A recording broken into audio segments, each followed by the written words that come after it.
Tonight we have birria tacos with horchata. Starting off with my horchata in a dry skillet, I'm going to toast my rice with some cinnamon just for a few minutes until it's fragrant. Then I'm going to go ahead and transfer that into a container and cover it with water and let it chill for a few hours in the refrigerator. Then for my produce, I have garlic, onion, ginger, and cilantro. For my dried peppers, I have guajillo, ancho, de árbol, chipotle, and then I have a can of chipotle peppers and adobo, as well as my beef chuck shoulder roast.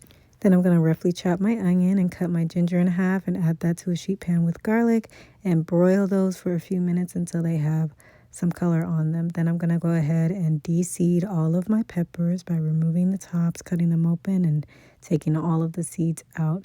Then I'm just going to put those in a skillet and add all of those onion, garlic, and ginger, and I'm going to cover that with water and let it steep for a few minutes. Then I'm going to add in some bay leaves, cinnamon, and clove.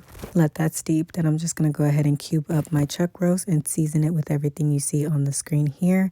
Then I'm going to get a skillet and brown everything on both sides, and then I'm going to add my peppers and everything into a blender with those chilies and adobo, and I'm going to season it again with the seasonings you see on the screen and add some of the liquid in there. Then my little sister wanted to help, so this is her blending it up. And then we're just going to go ahead and add in some cilantro and then blend that up again. Pour that over our beef in the pressure cooker and then add some water and then stir that around. Turn that on for 45 minutes. And then I finally diced some onion, cut up some cilantro, and then I also went ahead and cut up some limes. Then I'm going to go ahead and release the pressure and then put a little foot in it for extra flavor. Then I'm just going to take the top off and you'll see how tender the meat is. And then you're just going to go ahead and break that all up.